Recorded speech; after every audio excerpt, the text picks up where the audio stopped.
पीले दांत वाली बहू। रंजना कभी ब्रश नहीं करती थी।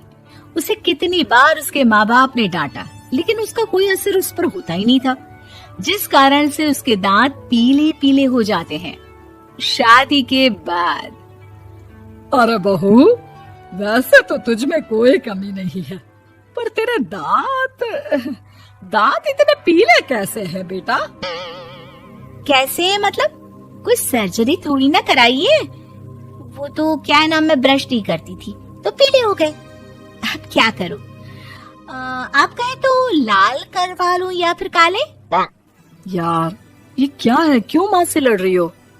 लड़ रही हूँ? अरे मैं लड़ रही हूँ या ये बोल रही है कि दांत पीले हैं, पीले। अरे तपस्या थोड़ी ना की है इन्हें पीले करने के लिए। बकायदा ब्रश नहीं किया है 20 साल तक, तब जाकर। छी, कैसी बात कर रही हो? ये उस वक्त तो पीले नहीं थे जब हम लोग तुम्हें देखने आए थे। अरे तब साफ करवा लिया होगा डेंटिस्ट के पास जाकर। अब देखो कैसे पीले पीले लग रहे हैं। रंजना सास की तरफ गुस्से से देखती है।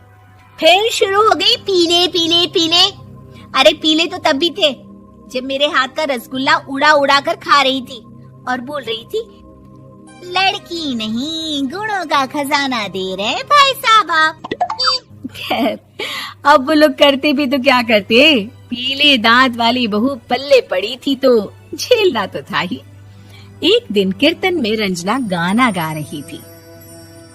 अरे कमला बहन, माँ का द्वार है, यहाँ तो सब शुद्ध होकर आते हैं, फिर अपनी बहू को ब्रश भी नहीं करवाती तुम। दूर से पीले पीले दांत भक्ति में बाधा उत्पन्न कर रहे हैं। अरे कोई 2 साल की बच्ची थोड़ी ना लेकर आई हूँ मैं बहू बनाकर। अच्छी खासी लड़की है, अरे कैसे करवाऊं ब्रश? ये तो उसे खुद करना चाहिए ना। अब माँ बाप तो इसके जैसे तैसे निपटा दिए, ये नहीं सोचा कि सास कैसे संभालेगी। सास बहू को लेकर घर आ जाती है, लेकिन सोच लेती है कि अब इसे लेकर कहीं नहीं जाएगी। अगले रोज बहू कहती है, अरे क्या हो गया, मंदिर नहीं जाना क्या? कीर्तन का वक्त हो रहा है। मेरी मधुर वाणी से कान्हा जी जागते हैं और सोते हैं। आप तो जानती है ना उनकी भक्ति में कितना मन लगता है मेरा। वो क्या है ना, तबीयत ठीक नहीं लग रही है मेरी, आराम करूंगी मैं। तबीयत ठीक नहीं लग रही? अभी तो मिथुन के गाने पर नाच रही थी आप, और अब बोल रही है कि तबीयत ठीक नहीं लग रही। अरे भक्ति में मन लगा लो सासू माँ, ऊपर जाना है, क्या मुंह दिखाओगी आप? हाँ? सास को बहू की बात पर गुस्सा आ जाता है। मैं क्या मुंह दिखाऊंगी, इसकी चिंता तो ना कर, समझी? अपने मुंह की चिंता कर, जो ये पीले पीले दांत लेकर हर जगह पहुंच जाती है। पता है लोग कितना मजाक बनाते हैं। ना जी ना, मैं नहीं जाना कहीं तेरे साथ। तो ये बात है, कोई ना, मत जाओ, मैं अपने कमरे में ही बैठकर भक्ति कर लूंगी। ऊपर वाला दांत थोड़ी ना देखता है, मन देखता है, भावना देखता है। और अरे बस बस, तू सब कुछ दिखा, बस ये सफेद चमकदार दांत ना दिखाना किसी को, है? जा यहाँ से। बहू को सास की बात का कोई फर्क नहीं पड़ता, वो तो जैसी थी वैसी ही रह जाती है। सुबह नहाकर किचन में खाना बनाना, फिर खाना खाना, कीर्तन भजन करना और सो जाना।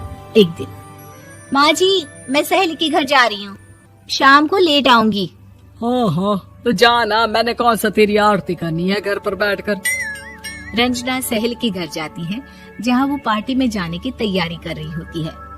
अरे शिखा, कहाँ जाने की तैयारी कर रही है? मैं गलत वक्त पर आ गई क्या? अरे नहीं यार, उल्टा सही वक्त पर आई है। मैंने ये साड़ी और ज्वेलरी निकाली है यार, शाम को इनके ऑफिस की एक पार्टी में जाना है। बताना कैसा लग रहा है ये सब?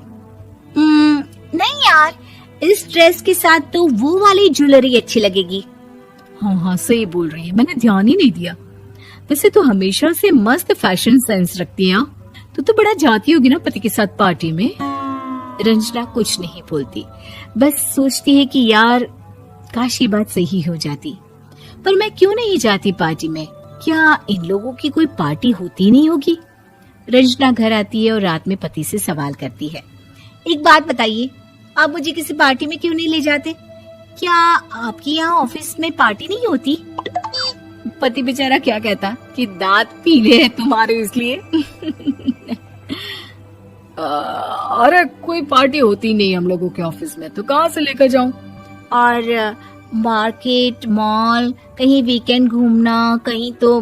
अरे यार सारे हफ्ते में एक छुट्टी मिलती है, तो सोचता हूँ कि आराम ही कर लूं। क्यों? रंजना मन मार के रह जाती है। पहले कभी सास के साथ मंदिर जाया करती थी, लेकिन वो भी सास ने ले जाना बंद कर दिया। घर बैठी बैठी रंजना बोर हो जाती है। तभी उसे आइडिया आता है और वो मायके जाने का सोचती है। सासू माँ, 2 दिनों के लिए मम्मी के घर जा रही हूँ। अच्छा ठीक है, आराम से जा। और हाँ, माँ से कुछ अच्छी आदत सीख कर आना कि कैसे शरीर के हर भाग की तरह दांतों की सफाई भी जरूरी होती है, समझी? शुरू हो गई ना आप।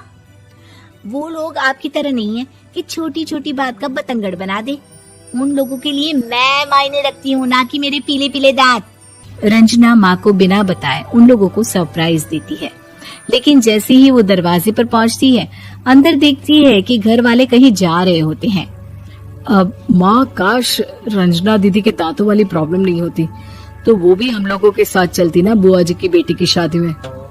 हाँ बेटा, लेकिन अब उसे कौन समझाए कि उसको उसके पीले दांत नहीं दिखते, लेकिन उसके आसपास के लोगों को कितना एम्बैरेसिंग फील कराते हैं।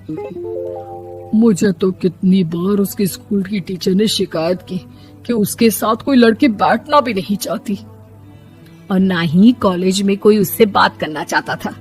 लेकिन पता नहीं क्यों उसे ये बात समझ में ही नहीं आती।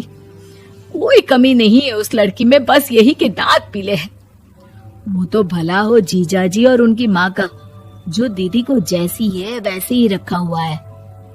रंजना को अपने घर वालों की बात सुनकर बहुत दुख होता है।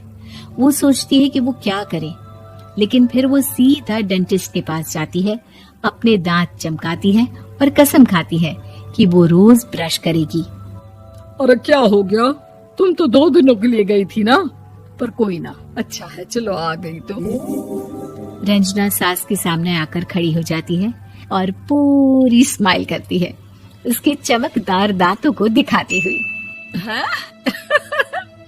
चले मंदिर। माँ, मुझे माफ कर दीजिए, मैंने आप लोगों को बहुत एम्बैरेसिंग फील करवाया। मैं आज से रोज ब्रश करूंगी।